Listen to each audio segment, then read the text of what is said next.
All right, judges, you can introduce yourselves. Hello, everyone. My name is Tom Vance. I'm a professor of education at Kansas State University, and I've been hanging out in the We the People program for 30 years. And I know what you're thinking. He doesn't look that old, and you'd be right, but that's the truth. We're looking forward to having a great conversation with you this morning, and I'll allow my colleague to introduce himself. Hey everybody, Sean Arthurs, teacher and a lawyer, and I currently work for an international organization doing global training. So just looking forward to hearing what you have to say, and then I hope that we'll get to have a conversation, and we'll hear some of your thoughts and thinking on some pretty cool topics for one of the best units. So unit 6, which clearly is the best unit, why don't you go ahead and introduce yourselves to us? Hi, my name is Jasmine Alisea. Hi, my name is Kiosha Folks. Hi, my name is Kushi Tucker. Hi, my name is Fatima Quadja. Our teacher is Mr. Pittman, and we're Unit 6. Fantastic. We would like to explore with you this morning the following questions. Thomas Hobbes noted that life in a state of nature is solitary, poor, nasty, brutish, and short. How has the human condition changed over time, and how is it that that change reflected in our expectations of government? Should the principles of natural rights or classical republicanism guide policy changes designed to improve the condition of all people? What are the most pressing domestic and global challenges facing Americans today and in the future? What policies can you address to suggest to address them? We're looking forward to your response. Knowledge will forever govern ignorance, and a people who mean to be their own governors must arm themselves with the power knowledge gives. James Madison. In 1961, Thomas Hobbes wrote that the original human condition was in constant state of solitary, poor, nasty, brutish, and short, because he believed individuals were in a war against all. This led to the expectation of government authority to protect humans from themselves. Moreover, the advancement of technology, democratization of education, and the general increase in the availability of resources has led to a significant change in human condition. This globally connected human condition demands a collective response to domestic and global issues, including political polarization and climate change. We believe that the key to improving the human condition is an equal and evolving balance between classical republicanism and natural rights. In the Declaration of Independence, our founding fathers guaranteed natural rights when they stated, "All are endowed by their Creator with certain inalienable rights, that among these are life, liberty, and the pursuit of happiness." The founders also argued that the common welfare is accomplished through the constitutional Republican government. A pressing issue impacting Americans is gun violence and the Second Amendment right to bear arms. According to American Public Health Association, gun violence is the leading cause of premature death in the US. Guns kill more than 38,000 people and cause nearly 85,000 injuries each year. A policy to resolve this issue is regulating the sale and use of bump stocks and semi-automatic weapons while allowing American citizens to continue to own firearms. Regulating firearms for the greater good of American people is an example of classical republicanism, but allowing Americans to continue to own firearms displays a use of natural rights. A global challenge facing Americans today and in the future is climate change. NASA has predicted that climate change will bring more natural disasters and a rise in sea levels. Such disasters will affect the lives of millions by making the cities they live in and work in uninhabitable. Ecologist Chris Thomas said the best case scenario with a minimum expected climate change will end up with 9% of all species facing extinction. The fight against climate change will be a global effort, but the United States should be a leader in the efforts by joining international agreements and putting policy in place to slow or stop the effects of climate change. The United States should join and uphold international agreements such as the Kyoto Protocol, and following the guidelines set by international agreements should be followed by the current and future administration. On a domestic level, local governments should set emission goals to lower carbon emissions from a specific area. Governments ranging from local to federal government should encourage electric vehicles. Both of these policies will help to lower carbon emissions, which will slow the effects of climate change. But with only 10 years to spare before the effects become irreversible, according to scientists, adopting parts of the Green New Deal is needed. A domestic challenge facing Americans today is political polarization. Modern media, including social media and mainstream news, have led to polarization due to filter bubbles created. In the past 2 decades, people who consistently held liberal or conservative views have jumped from 10% to 20%. As a result of this heavy polarization, moderate politicians have found it increasingly difficult to get elected. The more recently elected members of Congress have more extreme views, making it harder for them to compromise. This leads to the Congress less effective at handling any sudden crises that arise. Now more than ever, there's a constant threat of a government shutdown because of the two parties' inability to compromise. A specific policy to address this concern could be to implement H.R. 1, a bill that expands voting rights and creates ethical rules for office holders. By implementing H.R. 1, it will be easier for candidates to get elected to properly represent the public's political views. As stated by Abhijit Naska, above the policies, above the law, above the government, above the Constitution, there is a higher principle. That is a principle of individual integrity, without which no matter how much policies and laws we create, we cannot ensure health and safety and sanity in the society. We are now ready for questioning. Fantastic. Thank you very much for that clear, well-organized opening statement. My colleague will ask the first question. So thank you very much. You touched on a couple of really interesting questions, specifically the gun violence one, a domestic issue that I think it has flared up in the United States in particular this week. You talked about regulating bump stocks.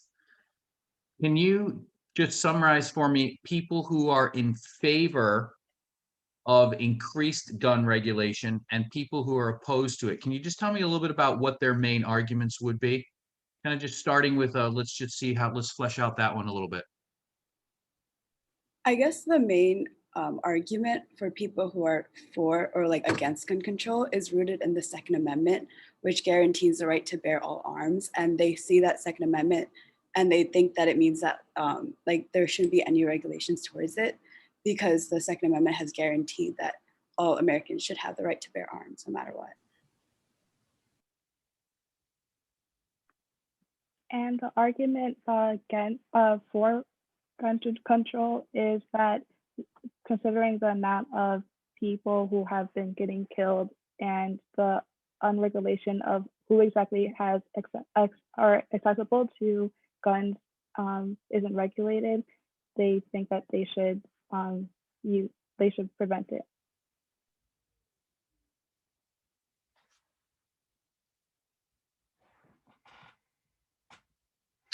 Okay, I'd like to turn our attention just for a second to the philosophy that's a part of this question. You talked about needing a balance of natural rights and classical republicanism. Do you think the United States currently maintains a healthy balance between those two sets of ideas, or have we favored one more than the other? Are we favoring one more than the other currently? I do believe that the United States has a balance between classical republicanism and natural rights. With our current government system, with a bicameral legislature and the executive, we constantly are changing and implementing new laws to change this balance and test how we could run our country while also keeping natural rights and classical republicanism in a balance. Just to add on to what my colleague said, the start of our country and the making of our government, our founding fathers wanted to keep the balance between the classical republicanism and natural rights. And how they did this was by implementing documents such as the Declaration of Independence and the Constitution and the Bill of Rights, so that we still have our rights while still having government be balanced with the different branches and the good control. What do we risk when we're out of balance? In other words, if we went too far towards classical republicanism, too far towards the community, too far towards promoting the common good, what do we risk? Or conversely, if we stress too much individual freedoms and individual autonomy and so forth, what are we risking by doing that? Either Uh, one of those. Sorry. Plato was actually against Athenian democracy because he said that it would lead to like a tyranny of the majority. And he also thought that it'd be up for people's impulses and people wouldn't be working for the common good. So he was against like a pure democracy. And even James Madison in the Federal Papers number 10 in the Federalist, he said that he was against like a pure democracy because it would lead to like the power of the majority and they might suppress the voices of the minority. So there should be like more of a balance between natural rights and common good to ensure that that we're working for the common good, but also people have their own individual voices represented. So that's interesting. I'm not just addressing this to you, but the whole good. So how does natural rights theory check or keep in check the majority?